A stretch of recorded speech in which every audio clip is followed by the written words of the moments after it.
Hello and herzlich willkommen zum Auf die Fresse, the WXW Review podcast in English. I'm Ian Hamilton, joined once again by Mike Kilby. And Mike, been a lot going on since the last 4 shows, but I guess most of it away from the wrestling ring and on the football pitch for you, hey?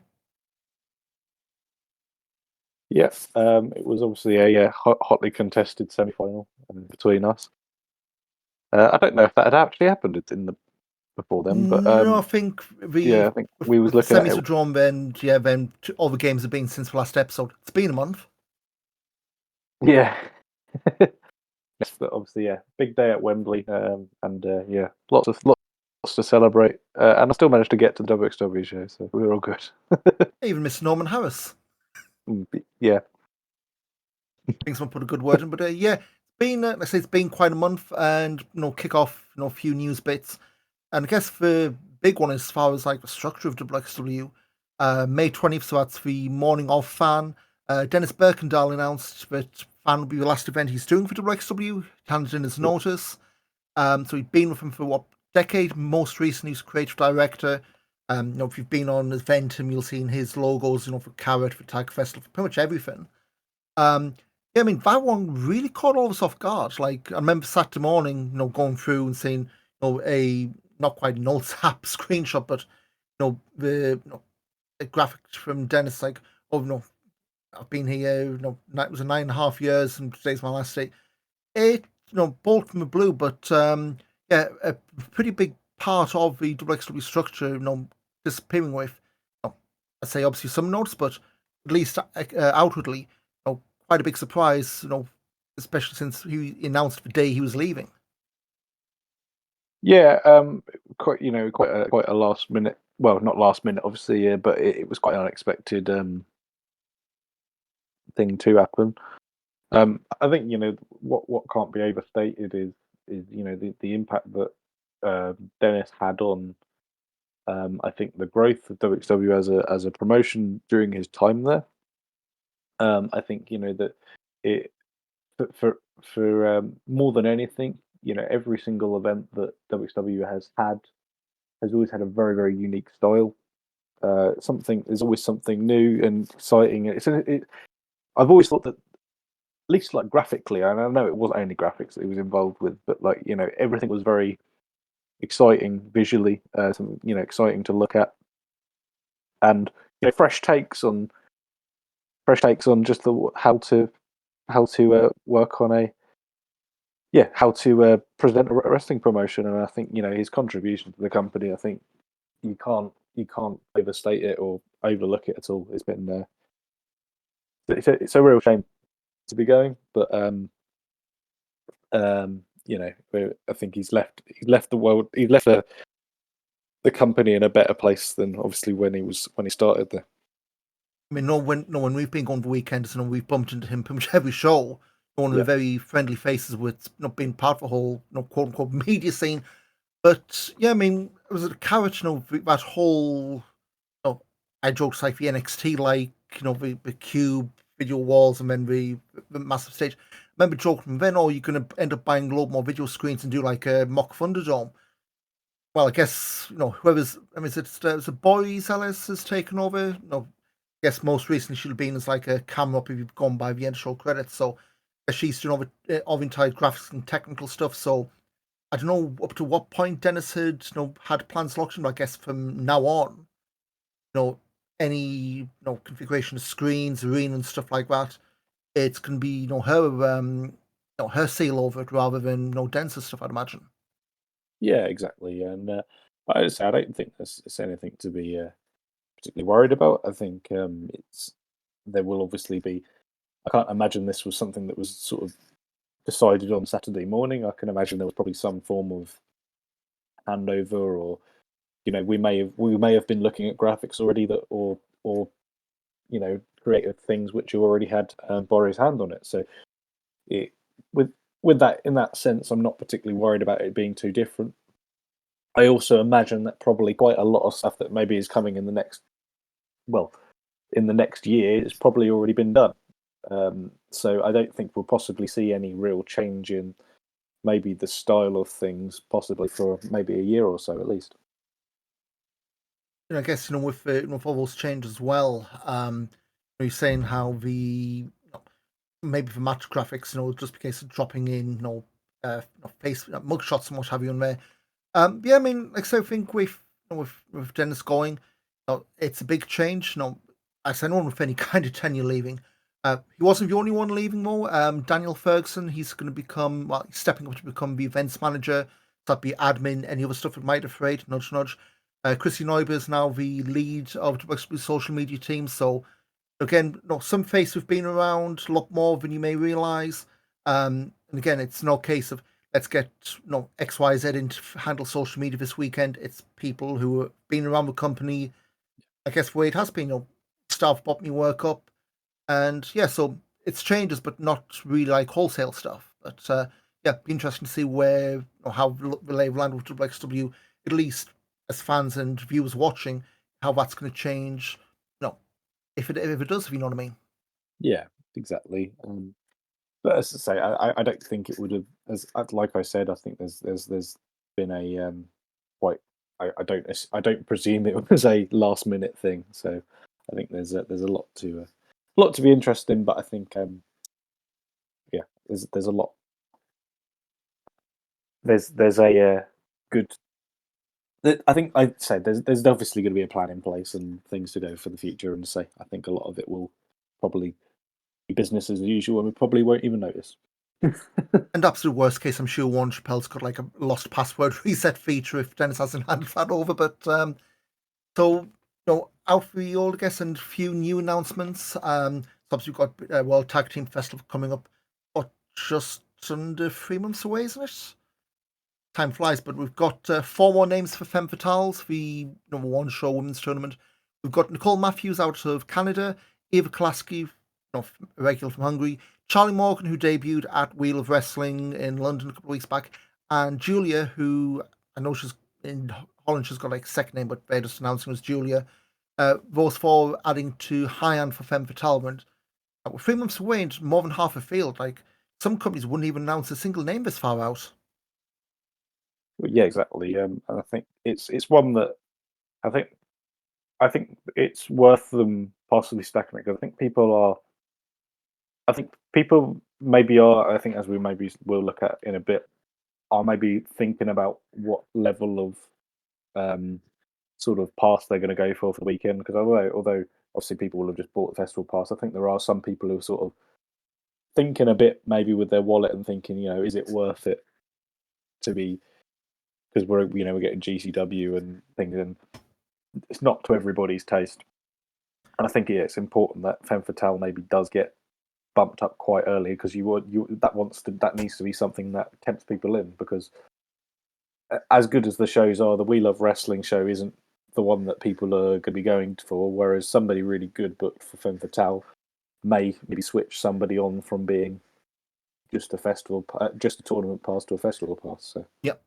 Or even just buying the add-on ticket separately. But speaking of Tiger Festival, we had another team announced. Market and Psycho Mike have been added alongside the previously announced Fuminori Abe and Takuya Nomura, the astronaut. Um, I guess this is meant to be derogatory in any way. It's an Oberhausen booking. I thought they were quite a good pairing though in at Carrot. Yeah, I'm not saying it weren't, but I think as far as the second team announced, I think that's more for hey, you're going to get your comedy, you're going to get those interactions. Of course, at least last year World Tag Fest was 2 blocks, so you're going to get at least 3 matches of that team. So be interesting to see who else rounds out the field and brackets, I guess, when the blocks when they get announced. But yeah, so two terms starting to shape up nicely. Again, 3 months out. So we'll be expecting a few more announcements, especially with Drive of Champions in 10, 11 days' time, and of course, Shortcut to the Top in August. Expect the bulk of those announcements to be made by the end of Shortcut to the Top in August. A couple of announcements. Jörn Simmons out of action for June. He's picked up an eye infection that Safar means sand attack back at farm. Touting a return in Frankfurt for Jörn next month. Patrick Bork returning at Driver Champions. We'll go over this when we go through the card runs down. He'll be getting a shot at Lawrence Roman shotgun title, and may as well talk about here. 3 months, maybe bit long from the big debut at Carrot Weekend, but hey, we're keeping the GMC guys up against Amboss, so that's kind of telling me they are maybe building up to Cage in January. Yeah, I think you could certainly do that. I thought it was quite interesting. Felix said, it was yesterday or that couple of days ago, said that you could make a case that Patrick had the best pro wrestling debut ever in Europe. Won that one from Ambition. I don't know if I can 100% agree on that, but I'd say I think it's it was one of the most sort of hotly. Well, it was just one of the most rowdy sort of crowds that I've ever felt I've ever been at like an Ambition show, and yeah, I think it's a good it's a it's a fascinating match. I hope he kind of keeps with the style he's got and doesn't kind of lean too heavy into the wrestling. I think with Borg's debut, I think it was one of those we didn't know what to expect at all. I think some of us were expecting, oh, it'll be schooled, or it'll be like a dive, that kind of thing. But the fact that you had That was great. all the rowdiness, you had the big fight feel, as some would call Yeah, it. It felt like it was slap bang in the middle of Saturday afternoon Ambition. That match felt like you witnessed something special. Okay, maybe even if it turned into nothing else and that was a one off, you saw, hey, at least as as an outsider, a guy whose name I'd never even heard of beforehand, yeah, and you had a crowd who were white hot behind him, a crowd was going to be on Lamboss's back, and just those two elements of combustion. Now, is this something they can repeat second time? Is this something they can build into? I think we said at the time, Kafik Schlacht in the new year. Who knows? But ever given it a shot by the look of it. yeah, exactly. And that's he has that's the kind of the beauty of the shotgun title is it should always be maybe people a little bit left field, and I don't think he can be any more left field than this. But he I has guess earned it. I guess not quite left field since he did a promo at the London show, more or less saying this. Michael Oku's back in WXW July and August. He's been announced. Is it Bremen, Frank? I'm going to have a look at these dates because I know definitely Shortcut the top's one of them. Yeah, So Frankfurt, Shortcut, and Frankfurt, Bremen. Shortcut, and the Tivoli in Bremen. So yeah, guess even if Newcastle's Champions League return goes south in a hurry, Michael Oku's kind of a long running new by the look of it. Yeah, and I say it's the Bremen show is Wembley weekend over here, so it's Bremen. So it'd be Bremen, I presume, 11th anniversary for a Rev Pro, and yeah, so he would have potentially quite a busy weekend. Get those air miles in and hope to God there's no strikes or flight delays. Yeah, It'd be typical of them. I mean, was it the Arrows when they did that recent Rev Pro run? Every single weekend they came and just felt like they had flight delays, like redirected to East Midlands, train yeah, issues from there, and then of course they were opening match. So yeah, hopefully we haven't jinxed it, Michael. But yeah, return to WXW and a potentially very busy weekend at the end of August. But so yeah, there's a few names over in Europe, and I guess we've got two names now we need to look for in Japan. America, but first, we're going to head over to Japan, and I guess for three people who get this.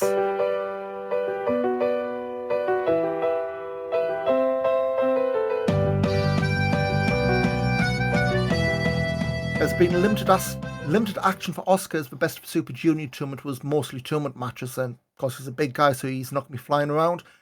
May 26th, he was teaming with Oleg Bolton and Shota Umino, formerly of the UK's scene, losing to Kazuchika Okada, Hiroshi Tanahashi, Tomohiro Ishii. But Oscar has gotten a win on this tour. He tagged with Speedball Mike Bailey to beat Leo Rush and Yuto Nakashima.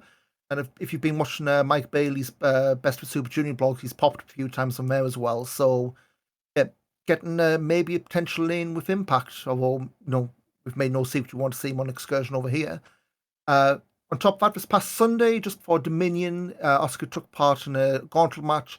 We've been doing this for Young Lions a lot. It's basically 3 5-minute matches. If you win one of them, you get 10,000 yen's worth of yakiniku meat. Win two, it's 50,000 yen's worth.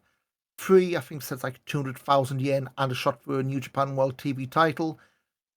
Except Oscar got none of that. He got 2 5-minute draws against Ryuhei Oiwa, Oleg Bolton, and then lost to Yuto Nakashima. So no meat, no TV title shot, no nothing. You lose. Good day, sir.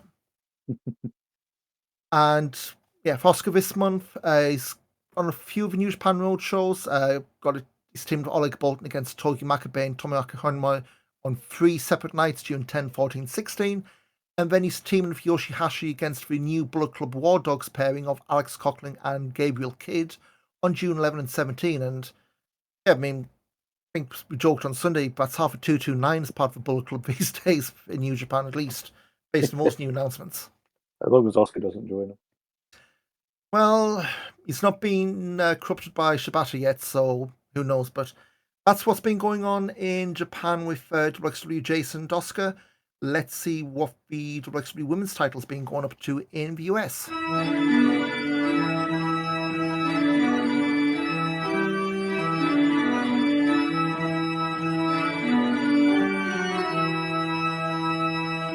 So Ava Everett, of course, left Germany last month in April with the women's title, so she's been defending it in the US.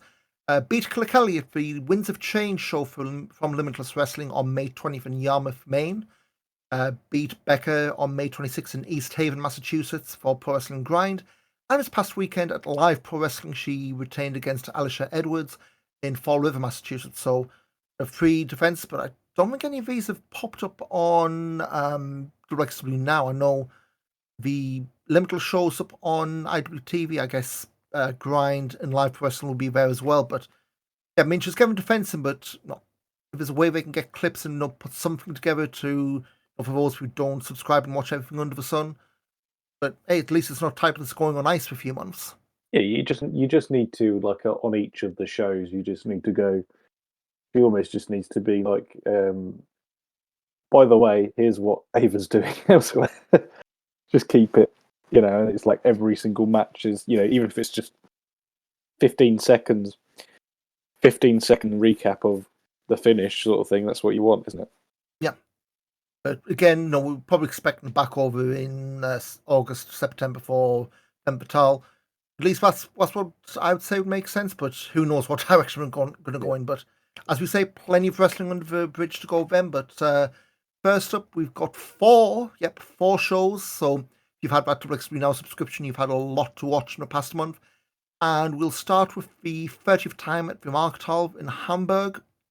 I'm not going to go for all the results because we'll be here all day, but I think this was one was struck by was the first one struck by the injury bug with Axel Tischer, going down with a shoulder injury. So this was meant to have been, remember right? This was meant to be the show that Tihani had to win on to not get clean swept. Yeah. In the end, of course, Tischer's back out, but I think I'm just going to click through and check. Tischer, I believe. Yep, he's on the posters for the Bremen show and Hamburg show on August 25th and 26th. So he's due back next 2-3 months. So the summer pause is coming at a good time for him. But with no Tischer, Tihani was put in the main event against Shikahiro Irie. Of course, Mike D was out of injury, so Irie needed a new opponent there. Irie made the title match on the night. Again, I think that was probably the best match on the show. I don't think many expected Tihani to win the belt given the other storyline going on. But would have been a shock, I think. Oh yeah, it would have been a hell of a surprise for Hamburg. But I think we spoke about this at the time. But since Cohen, I guess even before then, the Hamburg shows haven't been that great. I think this was probably the nearest to the top level Hamburg show since they don't tend to take marquee events there. I'd say all around some really solid show, and we had Only Friends beating Not the Also Hungry with Dover being out to set up the tag title match a week later. Starting the push of Calypso, Kohai Kanoshita losing to Tristan Archer as you'd expect there. And then Norman Harris against Daniel Malkin and Lily Bloom. Again, decent stuff. I think it's the kind of thing which is really starting to sow seeds for later in the last few weeks. Anything else that jumps out from Hamburg, apart from, I guess, the top two matches? Yeah, obviously the top two matches were really, really good. I thought, briefly on Kinoshita, because obviously he was on a few of the shows, but it was a pleasure to sit and read Kinoshita's blog. Did you read his Germany blog? Oh yes, he got the full German experience. He got the Yemen Döner. Yeah, He was it in Gelsenkirchen? He took him to was like something like street food festival kind of thing. yeah. And of course, with drunken nights. I mean, hey, if you're going to be there for 2 weeks, may as well get the full experience, not just crammed in on one weekend and be feeling worse for wear the Monday back. And Irie eats a lot of pizza. I'm now trying to think where Oberhausen does good pizza on cowed weekends. 360 is all right. 360 is probably the best pizza I've had in Oberhausen, but it's not saying much. Well, yeah, it's not exactly wide range unless he's going to. Is it a Pizza Hut or what have you got in Central? There used to be a pizzeria about just next to, well, if you went under the underpass. Sorry, this is very niche. You went under the Like this underpass podcast is a near niche. the if you remember the old academy. If you Oh went yeah, under the yeah. underpass by the train station, there was a pizza place there. That wasn't bad, but obviously we don't need to go there anymore. Well, unless you want to get horribly lost, but Yes, I mean I wouldn't go there because it take you. There's only one train an hour, so unless you're willing to sit and eat it on the platform, there's not very much point going. yeah. Although there's the last, again, this will be over by then, but the last one was only the shuttle trains.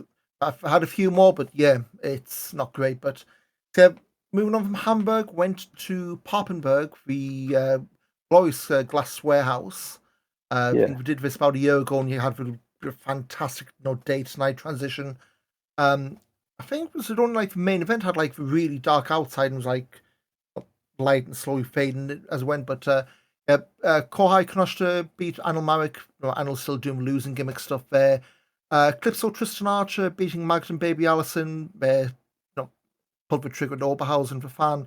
Splitting apparently splitting Maggot and Baby Allison because Maggot's not taking stuff seriously, which yeah, we can talk about this one when we do fan, but the stuff about this I'm not keen on. But yeah, Peach Honey Blanc I guess stole the show in Papenburg, just like we did at Carrot last year.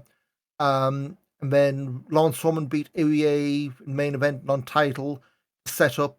I think we said last time it was a one-on-one match. Irie and Oku in Oberhausen became a four-way. yeah, But anything else in Papenburg? And knows there was a wheel of wrestling. I say yeah. It was a throwaway, fairly but nondescript show. I think yeah, there was something about the main event which kind of made, I think it put a little bit of doubt into our minds. I think from with regards to the fan show, it was a bit of a shock. Well, not so a shock, but it was unexpected sort of win for Roman in the final. Sorry, in the fight in the main event. yeah. So I guess skipping Yeah, over to fan. So main event, Shigehiro pinned Lawrence Roman, met Han Michael Oku in the same match. So the story going in, originally advertised was Irie and Oku in Oku's debut.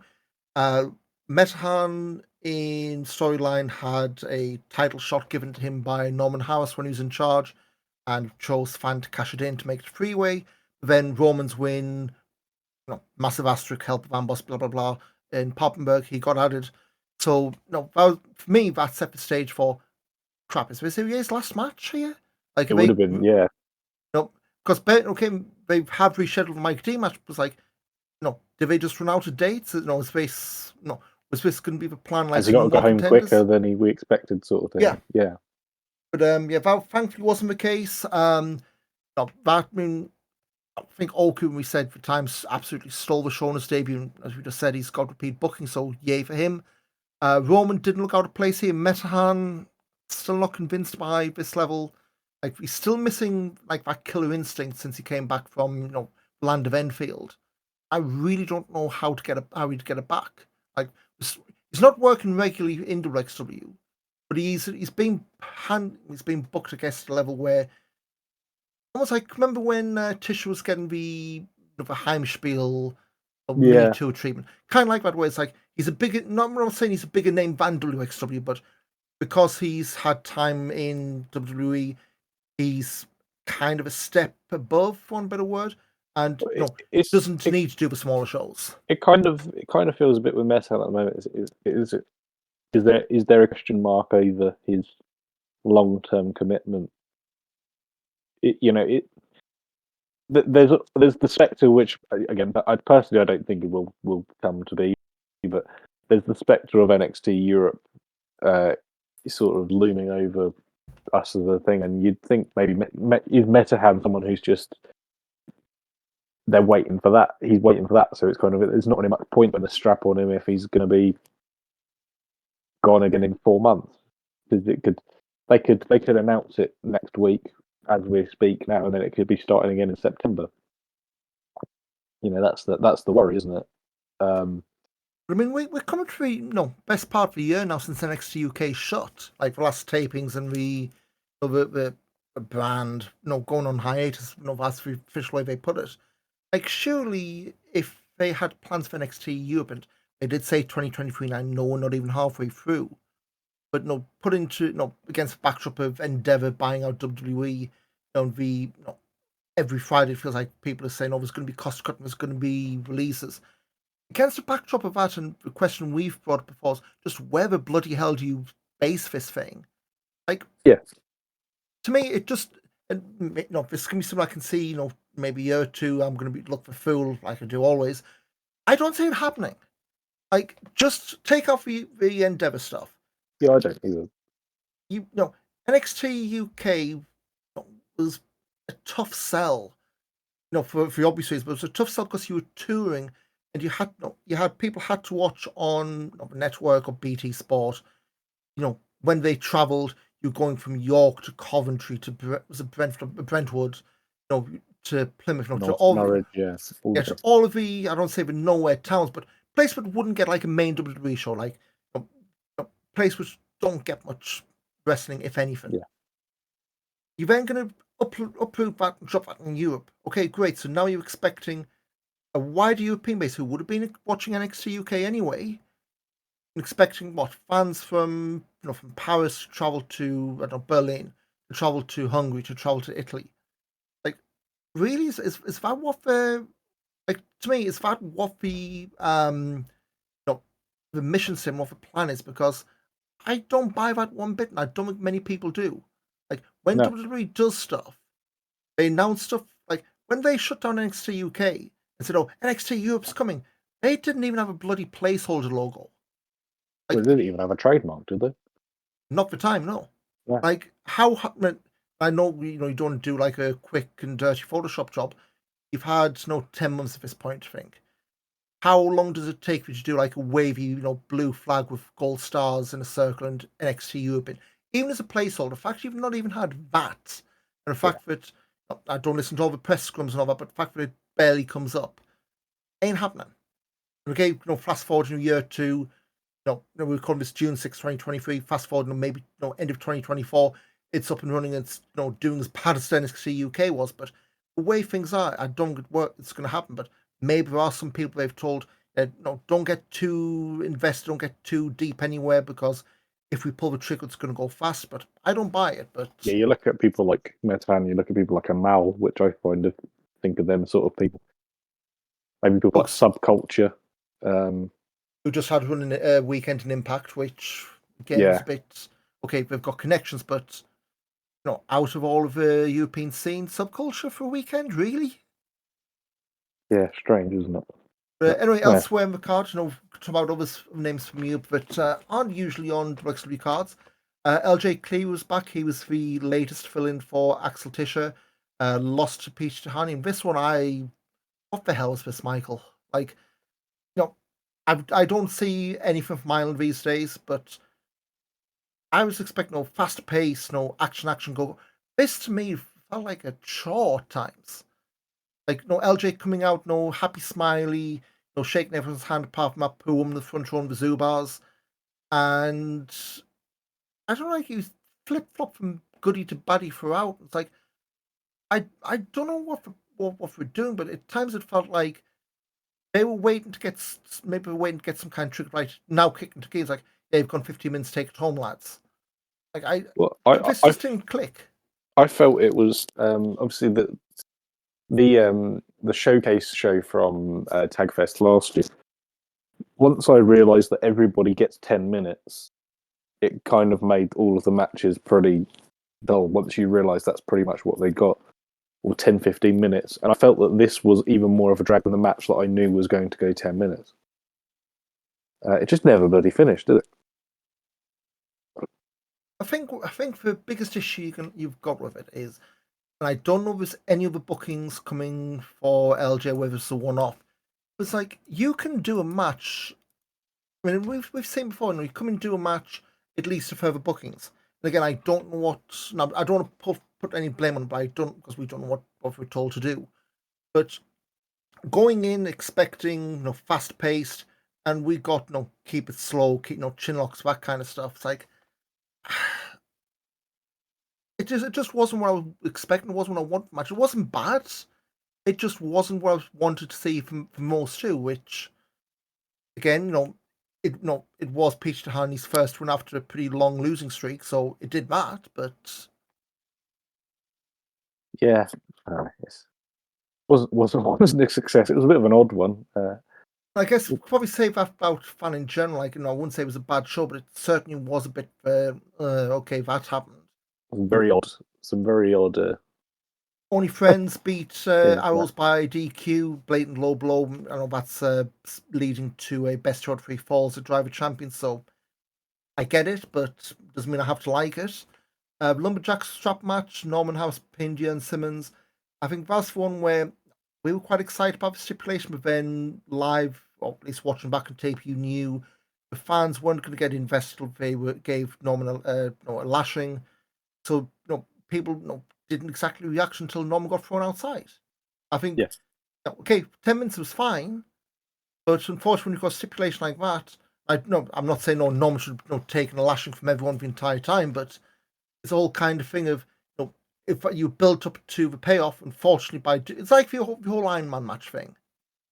You say you can have a 36-minute Iron Man match on TV, especially people tune out, might drop back in every 10, 15 minutes, see where it is, but they're not going to care until it gets to the final stretch because you've told them by saying this match will go this amount of time. Nothing's going to matter until the final 5 minutes. 40 minutes of it don't matter. Yeah. Yeah. Well, going Hamburg v Iron Archer had there, which I know some really hated at the time, but with this, there wasn't anything Norman or Ewan doing was bad. It was just the stipulation meant the crowd knew they weren't going to get the finish until the Attitude Era back in the day. Yeah. Big matches, people were conditioned, ain't going to finish until there's a run in, and this was kind of a proxy of that. Wait till the top of the hour on each 15 minutes. Yeah. So not bad, and it's leading to Norman and Levaniel at Driver Champions. So someone's bought a few leather straps, and oversized dog leads. Here we go. Anil Marek finally broke his losing streak. Team of LSG and Ilya Bloom to beat French Doors and Kohei Kinashita. Again, pretty decent match. I'd say it's probably one of the better ones on the card. Again, you can never have a bad 6-man tag. This was a bit of a sleepy. I think it's one of those because the main story going in, apart from Anil's losing streak, it's the first time Senza had been back since he lost his mask. He's now released in direct wrestling without a mask. So it's Joseph Fenech Jr., the name he's gone by in France and elsewhere. I guess it's the first step for metamorphosis towards that, if that is the direction. If it isn't, you'd expect him to get a mask back, but the fact he's said no to mask now would tell you that that's the way it's going. But yes, pretty good. Senza, I think, took the fall, and we keep going that way. Calypso, another win, this time over Marie De La Rosa. I think this is the one where it was the 3 count that was like it wasn't one, so Marie took a dodgy loss there. Levine loves Farmine, Tristan Archer over Maggot. So this is the one where they pulled the trigger. Maggot's losing streak.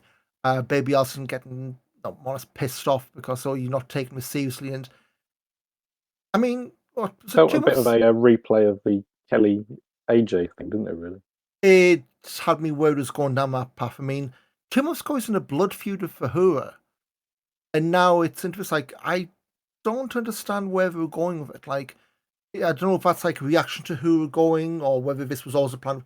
I've finally sent my my ex-tag partner packing, and now he's almost resting his laurels too much. But I think it's the whole Maggot's going to be relaxed for a good couple of months. He's going to go to Tagfest with Psycho Mike, and it was going to be emphasised even more that they're just two lads having a bit of a laugh. And I think that's going to probably keep on going until it's just like a breaking point, isn't it? Have him snap and then him turn bad. Yeah, I mean, I think we've done him or Psycho Mike run, or at least body slam him first, I guess. And then, of course, we had the Academy show. It was in the afternoon. They released the Academy Championship match as the pre-show. Nick Schreier beating Alex Duke, Darius, and Danny Frey. It was a four-way elimination match. It's fine for what it was. I'm not usually a fan of multi-mans, at least the Academy level stuff, but we did pretty well for the time we had. Nick, first Academy champion with I guess the remnants of an old tag team / super fight belt. So you get the matte but shiny belt, and you win fight up to the main roster and get the proper metal shiny belts. I know we've been airing the Academy show matches on the WXW Monday streams. I've not. I'm planning to watch more back and put one big review. I think the last match is out on Monday, coming up as we record this. They've been fine.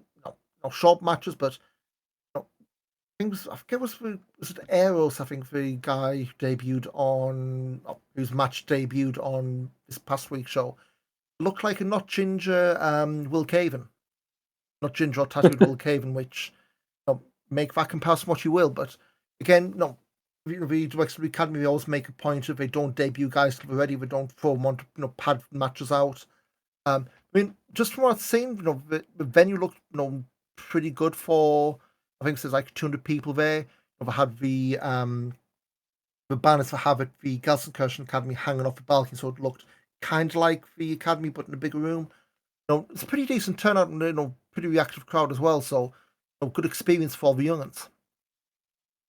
yeah, exactly. And I think it was sort of something that was long promised. I think.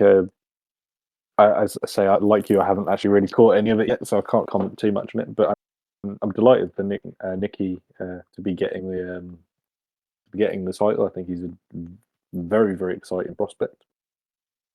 He's getting bookings what GWF. He's done the Project Nova Collision, which I've reviewed it every week on my website. It's 10-minute, less than 10-minute matches, so you're not going to be getting no barn burners, but really good wrestling. They're telling really good stories. And in fact, say each episode's less than half an hour. Perfectly digestible stuff, and exposes you to new talent. If you're not watching all the European undergraps or the old Eurograps.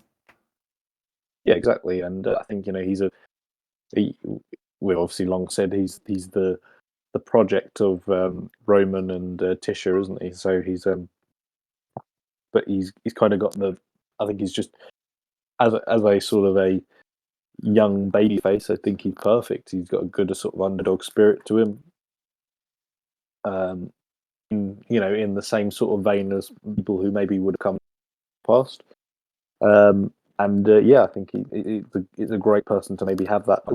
And I hope it does maybe become a bit of a. It doesn't just be a thing that's within the academy. I think you want maybe,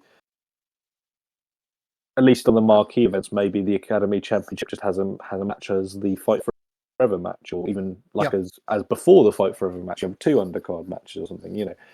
It's the sort of thing I'd like to see more of. Or if Nikki's on the main roster on a show in a tag team match with, I don't know, Anil Marek, you want Nikki to come out with a belt. That's the sort of thing. Yeah, you don't want to be someone sequestered away in the squash court in Gelsenkirchen if everyone's sweating the bollocks off, that kind of thing. Yeah, exactly. I mean, like I say, that belt of places, the trophy of it came to a very unfortunate end just over a year ago now. Like I say, it's a brand new lineage. You're not getting the whole. It's from Oscar to this. It's not brand new, so we forget the history of that old trophy. And the Timo Feist was one of the last holders of it. I know it wasn't. I don't think there's that many cancellations on there. Let me have a look. Looking on Cage Match now, Academy Trophy. I screwed myself by one. Johnny Evers, Rotation, Timo Feist, Redacted, Benjamin Van Ez, Vinny Vortex, Golden Boy Santos, and Oscar. So, Meltzer Trophy had been on since December 2015. So it had a good run, even if it wasn't used on storylines most of the time. But see where the Academy belt goes. Yeah, I will talk about it at the card roundup. One of the former Academy champions heading to Japan soon. But of course, just over a week ago, came over here to London at the Tufnell Park Dome. So I think you missed the first half because Luton were just going to penalties when doors open. Wembley. It went, yeah. So yeah, I mean, how dare you? Kidding. But I think this one, I would say, it was a show of two halves. Like first half was fine. This one again had a few card changes on the day, which of the night before, which yeah, softened maybe a show that people weren't calling true to WXW. But what's that to say for most recent shows? But Maggot beating Leighton Buzzard in a decent opener, which kind of snapped Maggot's losing streak. Which I'm not sure if doing that on London was the way to go. Maybe do that, Driver Championship, that whole number 1 versus number 30 thing. Maybe snap it there, but we did it here. Norman House beat Philip Michael of PCW. A little bit long, Philip Michael doing, I think he won his Preston City Wrestling's Road to Glory thing this year. First time I'd seen him, I'd heard of him, but yeah, he was fine in the role. But again, he's never going to beat Norman Harris, on a spot show. Massimo Pesca submitted Maria De La Rosa, and this was another one we talked in at Fan. Maria losing to what looked like a 2 count. Pesca had her in a ground octopus thing. Task was referee, took her not responding as a submission. The way they reacted afterwards, it could easily have been a mistake or part of the storyline. We'll see where that goes. Obviously, with Maria, I think she said she's retiring, is it in September? Yeah, she's setting up a promotion in Spain, and I don't know whether that's going to take up a lot of her time or.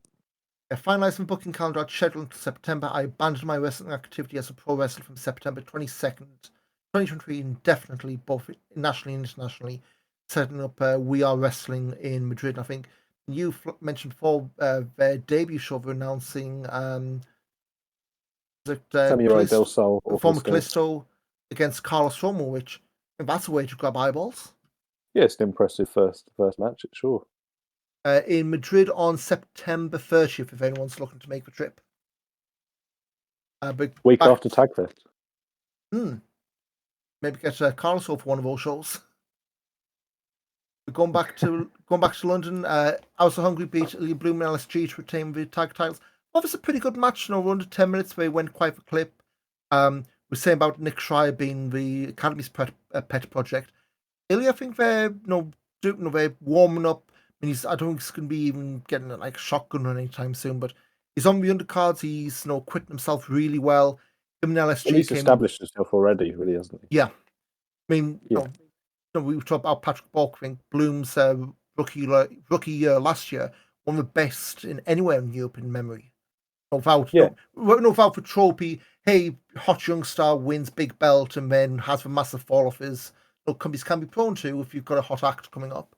It's just been consistently just good performances. Yep. Yeah. Again, I guess with LSG going back to the States, I don't think many expected him to win the tag titles, but became pretty close. And again, Robert Dreiskin needing to interfere to save the belts for Amboss here. Then first off, main event, Paige Tahani beat Michael Oku just over quarter of an hour. I thought it was a hair below the match we had in Austria. Again, so this where it kind of goes a bit weird for me. So the story, the promos going in, Oku's like, I made my debut in the Dome. My last wrestling match in the Dome was 4 years ago. This is my house. And then after the show, he said, yeah, this is my first singles match in the Dome. I was like, yes, it was. Which was a bit. And then you had the whole, well, do you cheer for the local lad or do you cheer for home promotion? And he had a bit of a mixed crowd. I mean, there was one guy right behind me who really hated Michael Oku. I don't know if you've seen it on VOD. I think at one point, you could hear someone scream, have at you, Rev Pro. I think, and I think the guy was more upset at Michael Oku being a Rev Pro guy than just being in the match. But yeah, he's only got. I mean, I know tribalism's the thing, but yeah, he took it really personal. But how dare this Rev Pro guy be in WXW show that happened to be in front of 205 people with progress earlier in the day, but that's just me. But if it was a decent match, I think you run this one back in Oberhausen, especially on like a festival weekend where you've got a lot more international fans, and it's just the WXW show. Then it's not people going to progress and then coming back for something they maybe don't follow in the evening. Yeah, we did really well. They did all his usual stuff. He's aware of enough of us not to dive and land on us at WXW, or he does it Rev Pro. Yeah, if you haven't seen it, it's worth going back to watch if you're cherry picking here. Yes. Second half, Charlie Morgan debuted, beat Harley Hudson. Harley, another late replacement. That was decent. Harley looked pretty good. I think something about a year or two in. You can see there's bits of edge work on, but in terms of character and look, she's got that down pat. So give it time and can probably be a regular, outside of Northwest you'd expect. Yeah. Although I'm not quite sure, was it Dan saying, this match is special, it's both participants' debuts? Like, pretty sure it's not. I'm pretty sure I've seen Charlie Morgan plenty of times before today, Dan, but one of those I know what he's saying, but it just came across really weird as a. He was a Oh, by the stranger. way, shotgun title, Lawrence Morgan beat Gary J to retain the shotgun title. Again, another sprint, just over 8 minutes. Gary J's in the UK, or was in the UK on Mini Tour, so we weren't expecting him to win. He didn't. Nor was I expecting Lawrence Roman to flip off at us for bringing back a bit of his past, but say that's going to follow you everywhere once you go around wrestling like a raccoon once, That was a perfect, I think, sort of performance from Gary J. Actually, really, because he kind of came in.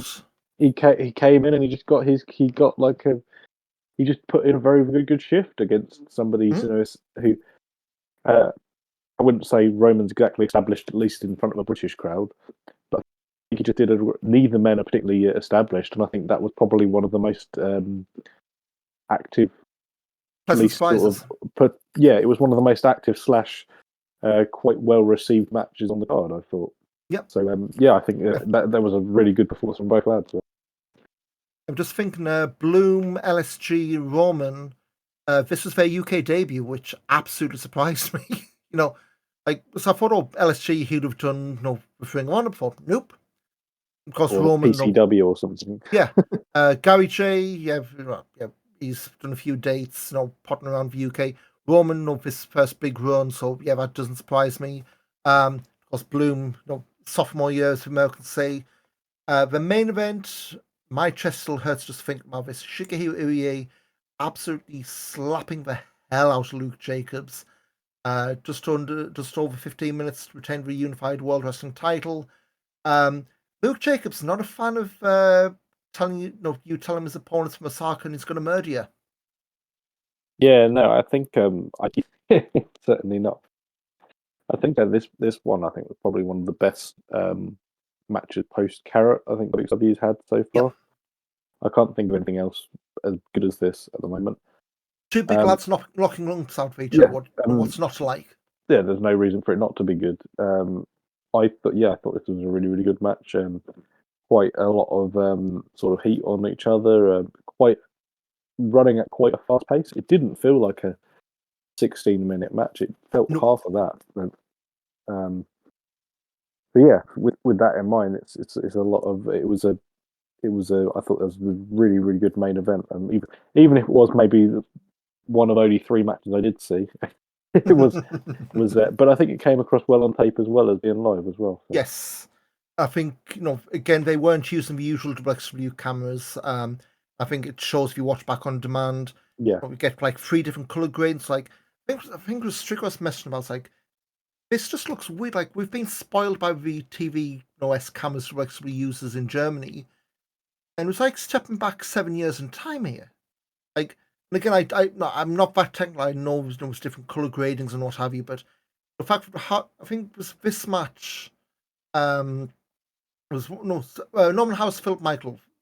Hard camera had House looking tan, but another camera he looked red, like high blood pressure about to drop. It wasn't white balanced at all. It's Rev Pro. We watch a lot of Rev Pro. They do the same thing, but yeah, it just shows you. We take for granted WXW's production value. You watch a show like this. I mean, it wasn't unwatchable, But it's just those little things, just dive on your 2-footed tackle kind of thing. But Irie Jacobs, match for night. No, I'd say maybe diving on WXW now if you haven't got it just for this match. I think we'll be on the network in a few months, but who knows with their turnaround times. I, I, I I think do. the other thing to say, sorry, quickly, another mate on the presentation of the London show, is I just thought the dome looked terrible on tape. It looked like an absolute dump. And I consider the dome to be a venue which is probably one of my favourites, but it just looked absolutely dreadful on tape. Do you not agree? So and again, a lot of it's because it was a progress setup with different graphics. And I know it's a likely sponsorship deal. I don't know if you're doing this again. You put a bloody Funko Pop store in full view of ringside for half a show. Yeah. I mean, again, there's only so much you can do. Like I know they had sort of what 2 rows of seats on one side, 3 rows on and 3 rows on the rest, and then standing. Um, yeah, like Progress have run the dome a few times. I know Eve do as well. There's something about the way the dome is now. Like I don't know. I took photos of my phone, being on the Instagram story for time. The lighting as well doesn't like. There's something about the dome. It's like a throwback and not in a good way. Like the lighting is awful. Those cameras didn't play well. I don't like. I get for trying to keep the Progress for uniform setup. It's like when you watch back on tape. It's like, is this 2023 or 2017? It just did not have the sheen that even the Yeah, but electric if you ballroom watch had. the WXW shows from 2017 at the Dome, it didn't look that. No. And again, I don't think Um, it's anything from the domes done. I think no. it's just the setup of the venue. And granted, I know Super Strong Style Night 1 did not sell well. I think the clicker, it's like the security guys for click to see how many people are in. They left out in full display. It was like 205 people there. So I don't know Oof. if they'd known it was going to be that kind of crowd, or they'd hemmed everyone in. But yeah, I think it's the kind of thing where ideally the show wouldn't have happened there, but running Saturday for the Electric Ballroom isn't an option because there's no club nights running on Saturday nights, which I Well, it guess. was at one point, but not now. So okay, Yeah. well, my understanding was they couldn't get Saturday, so maybe they expected a low crowd, which I think Yeah. says a lot more. But yeah, I mean, it speaks to the other issue we've said in the past of London doesn't have that much in way small venues. When we talk about like all in weekends, like there's no Res Gal anymore, so there's super small shows can't run. You've either got the ballroom like Progress have got, you've got Tufnell Park that Eve's got, and everyone else is pretty much locked out in London because there aren't the venues. Yeah. Of the 229, which right now seems to be only Rev Pro running, which I don't know if Handy's seal some kind of exclusivity there.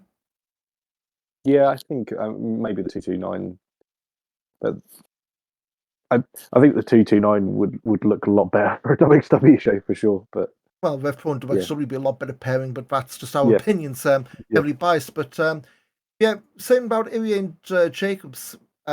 Progress ran this back the next day over Strong Style Weekend. If the spoiler, yeah, they already tweet this out, so who cares?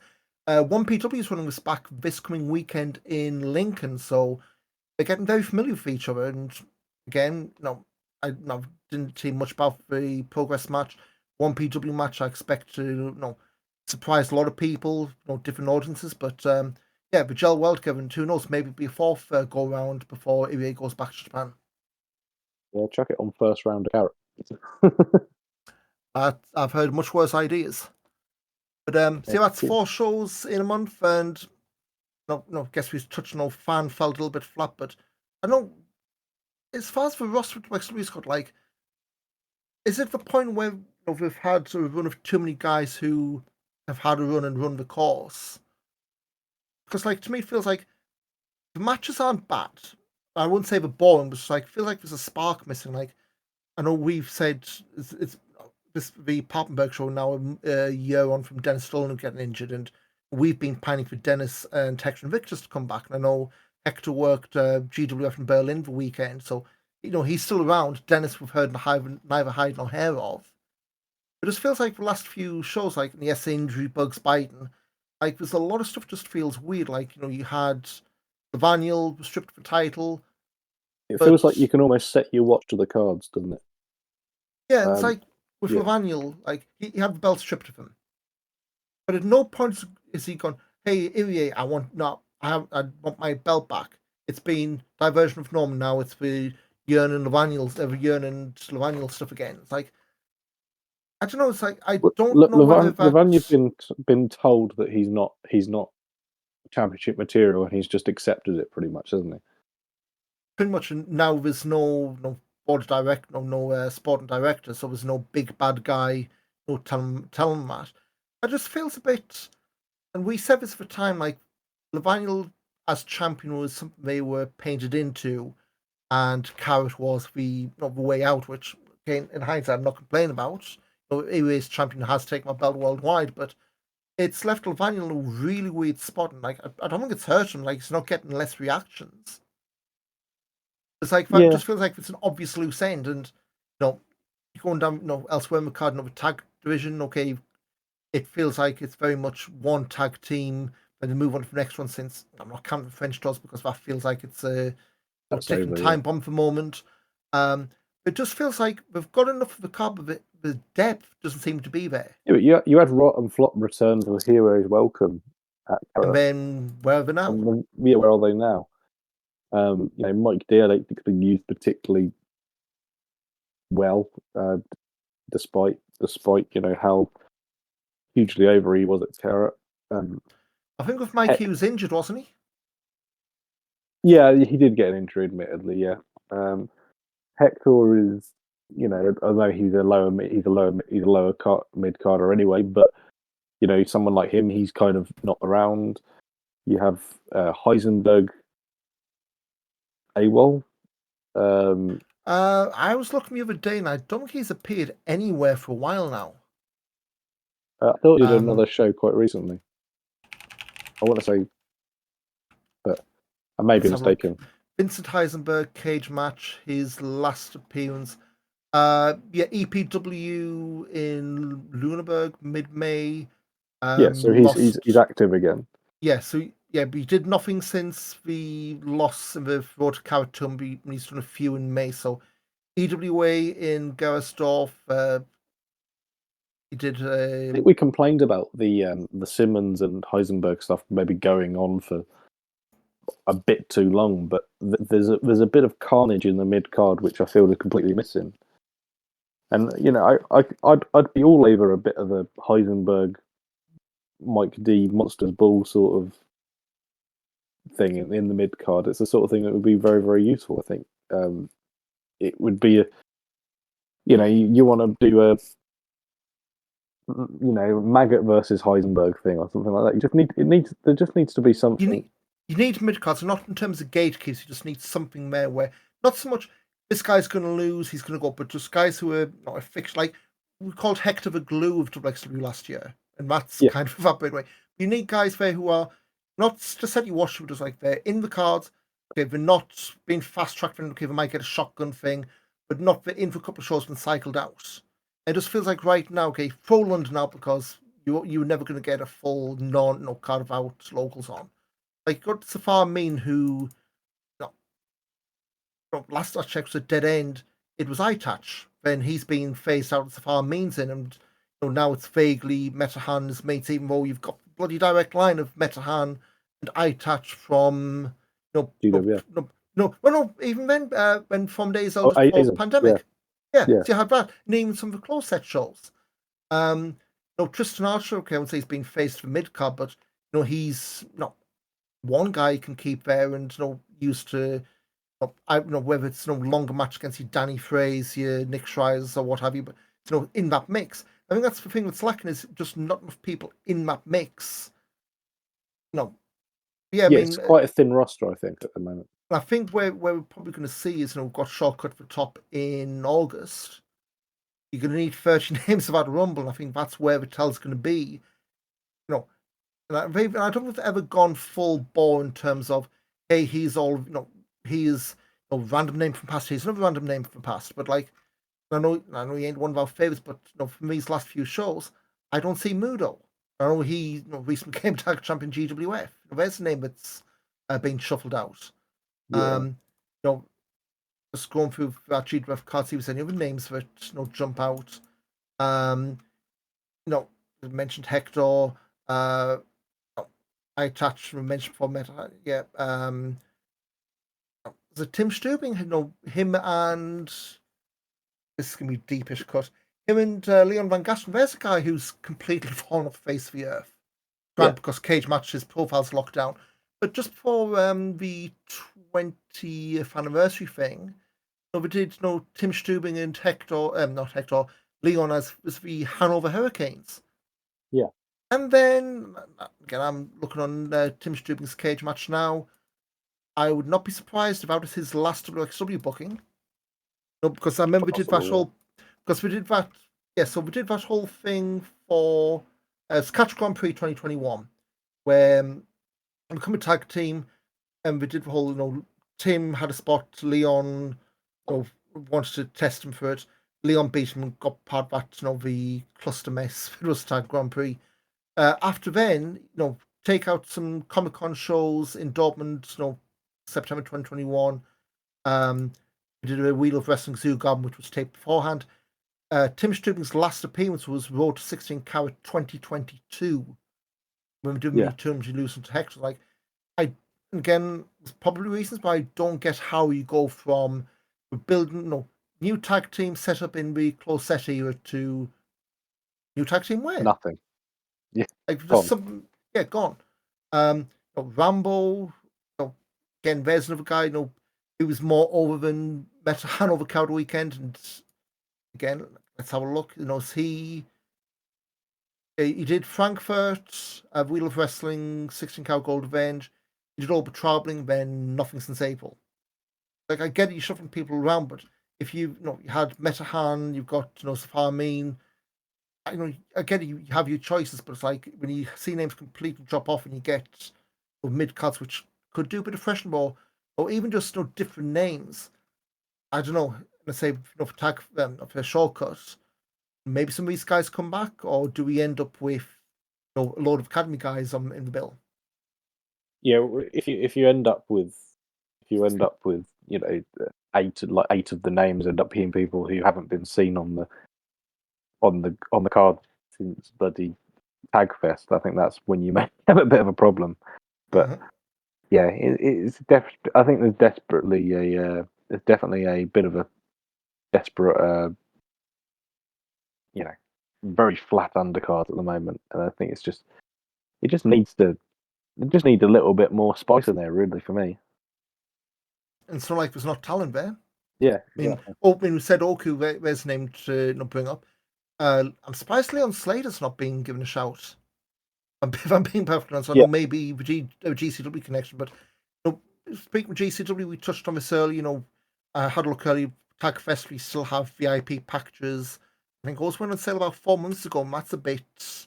I would say it's a red flag or a wave warning signs around. Control still available, but and we've got this in a couple of months. We've got Money in the Bank coming to London in a month's time. AEW end of August.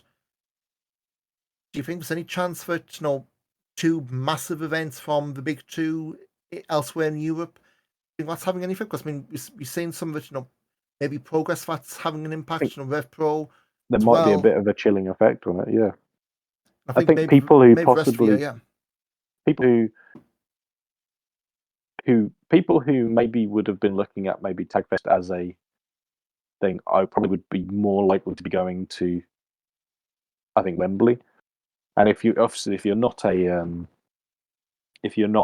within the immediate vicinity of Wembley, that's a hotel, and it's a long weekend in London, the most expensive city on the planet, possibly a flight or a train. So And but keep your fingers crossed there's no train strikes or any other stuff to screw things up. so it's not going to be a cheap weekend if you're doing AEW, and let alone for that, the tickets for you look at £80 minimum, another another 50 quid if you're going to Rev Pro the night before. It's not a cheap weekend, and I think people may have the budget to only do one of them, and I think probably I think it has certainly had a chilling effect on Tagfest.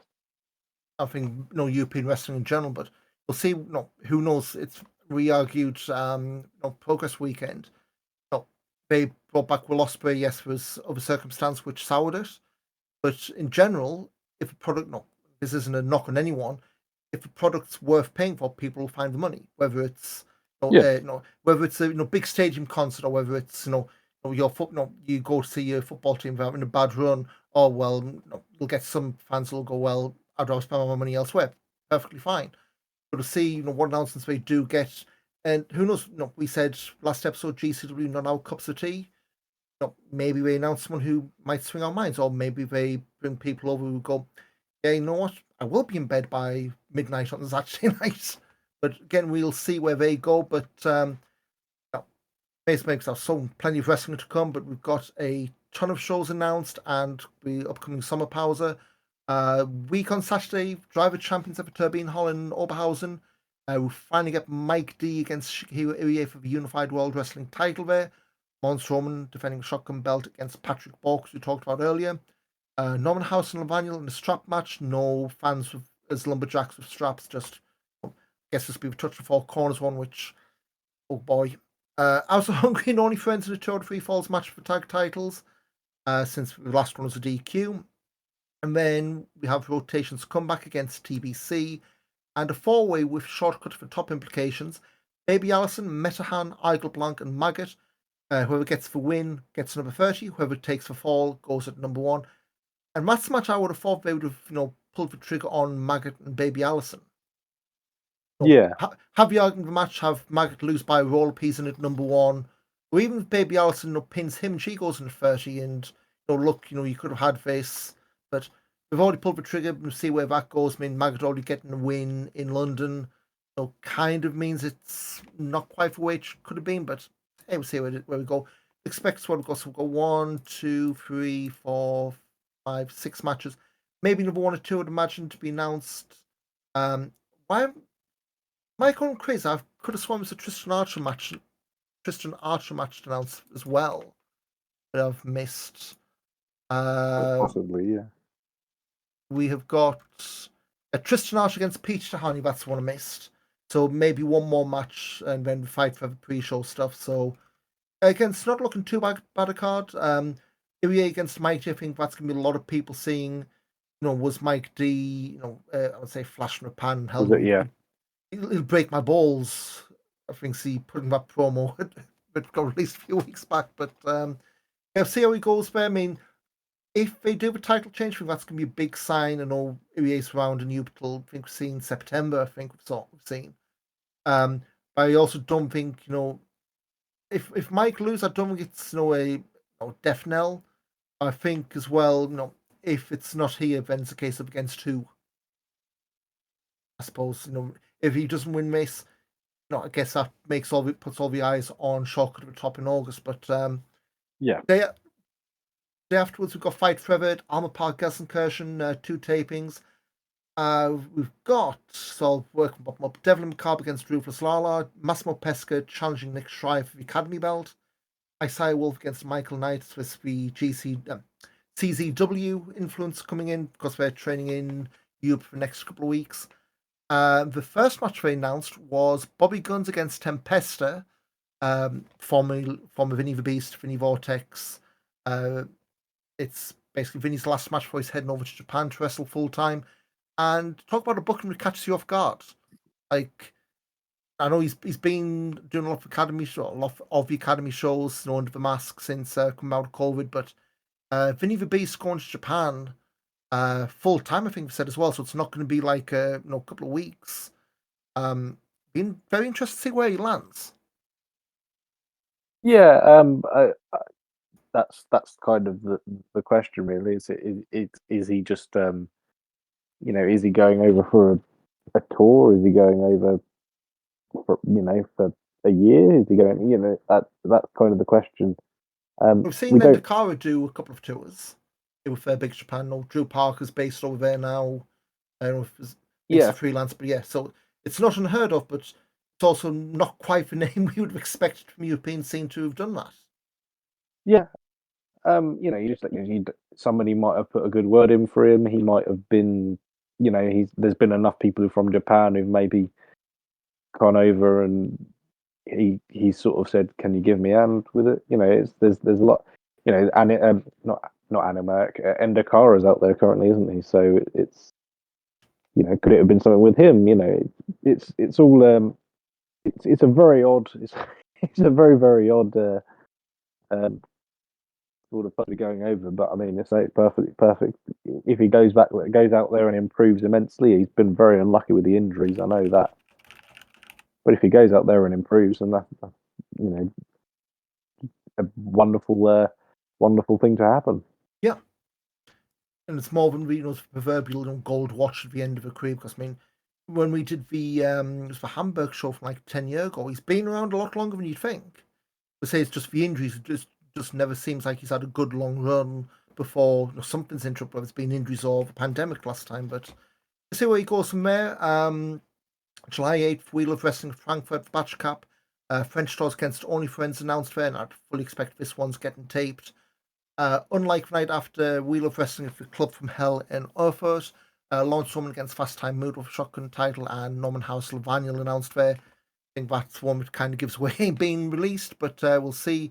Then we've got the Summer Pause, a month between shows, and we're back at Shortcut at the Top of the Turbine Hall on August 12th. August 25th at the Tivoli in Bremen, not that one, for those of you who to OTT. August 26th, Wheel of Wrestling Hamburg, the Marktal. This one I could see them maybe doing, taping both and putting out since everybody else is wrestling Yeah, that weekend. September 2nd, Wheel of Wrestling at Salzgitter at the iSport Halle. This one I wouldn't expect to be released, but no, no, I no, it was definitely Stranger Things come out from those. Um, and after Salzgitter, we have got September 21st in the Circle 14, the Academy in Gelsenkirchen, then Tag Festival September 22, 23, and 24. And yeah, then going further ahead. Yeah, that calendar is looking full. And I could have sworn it's not on their dates. I could have sworn they'd announced somewhere in Regensburg. So they're starting to go back to the, shall we say, the lesser spotted towns they used to run in. yeah, and I think that was the whole thing from Tassif. I think just not long after we'd all sort of reopened again, and he said it was going to be a longer time. It was going to be a longer time before it does sort of come back to places like that, isn't it?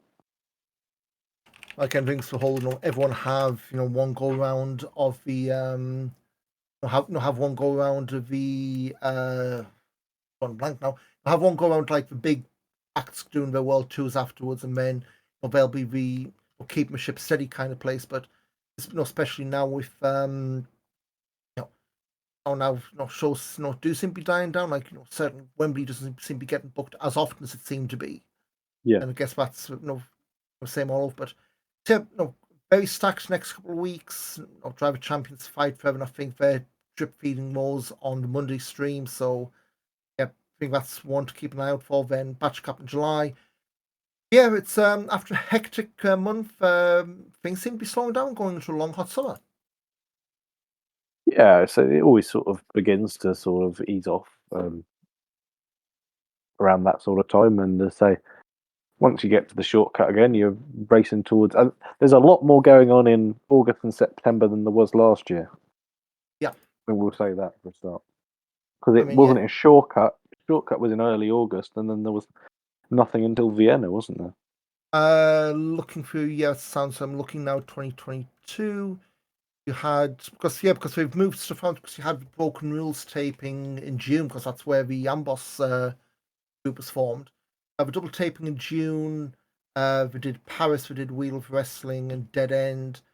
Shortcut for top, and then a big load of nothing to until Sim City in September. Then, yeah, so we're getting back more to a regular schedule, and you'd expect, if they haven't done Broken Rules now, I'll be going back to its October slot.